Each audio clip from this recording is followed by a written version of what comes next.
ప్రతి సందర్భంలో అది చంద్రశేఖరరావు గారు కావచ్చు, లేకపోతే హరీష్ రావు గారు కావచ్చు, లేకపోతే స్థానిక సంస్థలు కావచ్చు, లేకపోతే పార్లమెంట్ ఎన్నికల్లో కావచ్చు, అత్యధిక మెజారిటీ సిద్దిపేట అసెంబ్లీ నియోజకవర్గంలో బీఆర్ఎస్ పార్టీకి వచ్చింది.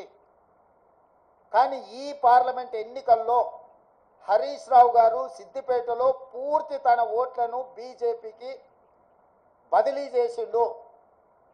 ఇవాళ బీజేపీ రఘునందన్ రావు గారికి 63,000 పైచిలకు ఓట్లు వస్తే బీఆర్ఎస్కు 65,000 ఓట్లు మాత్రమే వచ్చినాయి. ఈరోజు బీఆర్ఎస్ మెజారిటీ సిద్దిపేటలో 2,500 ఓట్లు మాత్రమే. అంటే ఇప్పటి వరకు సిద్దిపేట నియోజకవర్గం మీద పూర్తి ఆధిపత్యాన్ని పట్టును ప్రదర్శించిన బీఆర్ఎస్, కేసీఆర్, హరీష్ ఇద్దరు బీఆర్ఎస్ ఓట్ల మొత్తాన్ని బీజేపీకి రఘునందన్ రావుకు బదిలీ చేయడం ద్వారా ఈరోజు మెదక్లో కాంగ్రెస్ పార్టీని ఒక బలహీన వర్గాల అభ్యర్థిని ఓడించడం జరిగింది. మాకు కేవలం సిద్దిపేటలో వచ్చిన మైనస్ వల్లనే ఈరోజు దాదాపుగా మేము మెదక్ పార్లమెంట్ సీటును ఓడిపోవడం జరిగింది.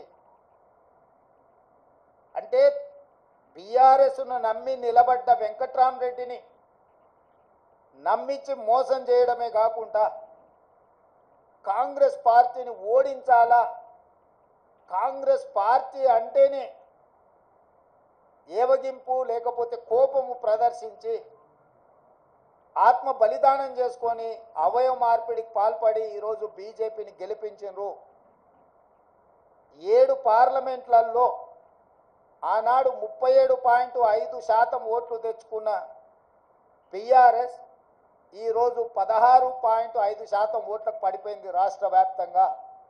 అంటే దాదాపుగా 22% ఓట్లు బీఆర్ఎస్ ఓట్లు బీజేపీకి బదిలీ చేసిండ్రు. 2023 శాసనసభ ఎన్నికలలో బీజేపీకి 13% ఓట్లు వచ్చినాయి. ఈ పార్లమెంట్ ఎన్నికల్లో 35.5% ఓట్లు వచ్చినాయి. సరిగ్గా బీజేపీ ఓట్లు 22.5% పెరిగితే బీఆర్ఎస్ ఓట్లు 37.5% నుంచి 16.5%కి పడిపోయినాయి అని అంటే సరిగ్గా 21%, 22% ఓట్లు బీఆర్ఎస్ వాళ్ళు బీజేపీకి బదిలీ చేసిండ్రు. తద్వారా 8 పార్లమెంటులల్లా బీజేపీ గెలిచింది. 8 పార్లమెంట్లల్లా బీఆర్ఎస్ డిపాజిట్లు గల్లంతైనాయి. ఒక్క మెదకులో ఓడిపోయిన దాంట్లో మాత్రమే వాళ్ళకి డిపాజిట్ వచ్చింది. బీజేపీ గెలిచిన 8 సీట్లల్లా 7 సీట్లు బీఆర్ఎస్ తన ఉనికిని, తన డిపాజిట్లను కోల్పోవడం ద్వారా బీజేపీని గెలిపించింది.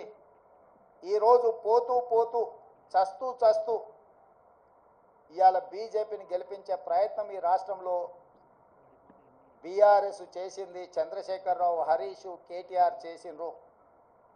మొన్న జరిగిన శాసనసభ ఎన్నికల్లో 39 ఎమ్మెల్యే స్థానాలలో బీఆర్ఎస్ గెలవడం జరిగింది. ఈ ఎన్నికల్లో 119లో కేవలం 3 సీట్లలోనే మెజారిటీ వచ్చింది బీఆర్ఎస్. అది సిరిసిల్ల, సిద్దిపేట, గజ్వేల్. అంటే ఈ రాష్ట్రంలో బీఆర్ఎస్ నాయకుల యొక్క ఆత్మగౌరవాన్ని, బీఆర్ఎస్ యొక్క శాసనసభ్యుల ఆత్మగౌరవాన్ని బీజేపీకి కేసీఆర్, కేటీఆర్, హరీష్ రావు తాకట్టు పెట్టిండ్రు.